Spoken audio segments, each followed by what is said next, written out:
नमस्कार। इस वीडियो में हम बात करने वाले हैं कंपनीज एक्ट 2013 के बारे में, जिसमें हम सबसे पहले देखेंगे कंपनीज एक्ट 2013 कहाँ कहाँ पर एप्लीकेबल होता है। ठीक है, हमने पहले इसका देखा था, इसके टाइटल के बारे में देखा जो कि कंपनी एक्ट 2013 है, और इसकी कमेंसमेंट देखी। अब हम देखते हैं इसकी एप्लीकेबल एप्लीकेशंस। ठीक है, companies incorporated under this act, मतलब कंपनीज एक्ट 2013 के अंदर कोई भी कंपनीज बनती है उसमें कंपनी एक्ट 2013 लागू होगा। इससे पहले और अंडर एनी प्रीवियस लॉ 1930 में कोई कंपनी बनी हो, कंपनी एक्ट 1956 में कोई कंपनी बनी हो, उसके लिए भी कंपनी एक्ट 2013 ही एप्लीकेबल होगा। क्योंकि अब ये वाली कंपनी तो जा चुकी हैं, तो अब उन कंपनीज में जो चल रही हैं अब तक, उनमें कौन सा एक्ट लगेगा, तो 2013 ही लगेगा, मतलब कंपनी एक्ट 2013 ही लगेगा। ठीक है, अब इसके बाद इंश्योरेंस कंपनी में भी कंपनी एक्ट 2013 लगेगा, बैंकिंग कंपनी में भी 2013 लगेगा, और कंपनीज प्रोड्यूसिंग सप्लाइंग इलेक्ट्रिसिटी, इसमें भी कंपनी एक्ट 2013 ही एप्लीकेबल होगा। पर इन तीनों के अंदर इनका खुद का एक्ट है। जैसे इंश्योरेंस कंपनी एक्ट के लिए इंश्योरेंस एक्ट है, बैंकिंग एक्ट है, और इलेक्ट्रिसिटी एक्ट है इस वाले में। तो इनके अंदर एक लोचा है।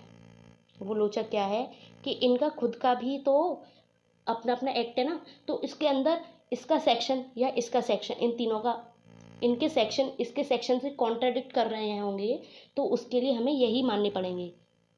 समझ रहे हैं आप? जैसे 2013 का सेक्शन कुछ कहता है, इंश्योरेंस कंपनी का सेक्शन कुछ कहता है, तो इन दोनों के अंदर जो कॉन्ट्राडिक्शन है उसके लिए हमें यही मानना होगा। जैसे इंश्योरेंस कंपनी का ही मानना पड़ेगा, क्योंकि इंश्योरेंस कंपनी बोलेगी ना कि हमारा भी तो ये सेक्शन है, हमने वाला सेक्शन दिया है, तो हमारा मानो।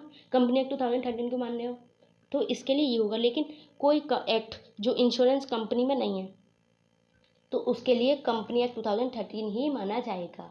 समझ गए? Company regulated by specific act, कोई भी कंपनी जो कि किसी भी स्पेसिफिक एक्ट से रेगुलेट हुई है, उसके लिए भी कंपनी एक्ट 2013 ही माना जाएगा। मान के चलिए, आपने सुना है ICAI, ICSI, ICMAI, मतलब जो कि कंपनी रेगुलेट हुई है स्पेशल एक्ट ऑफ पार्लियामेंट। ठीक है ना, स्पेशल एक्ट ऑफ पार्लियामेंट से जो भी कंपनी रेगुलेट हुई है उसके लिए हम लोग क्या मानेंगे, कंपनी एक्ट 2013।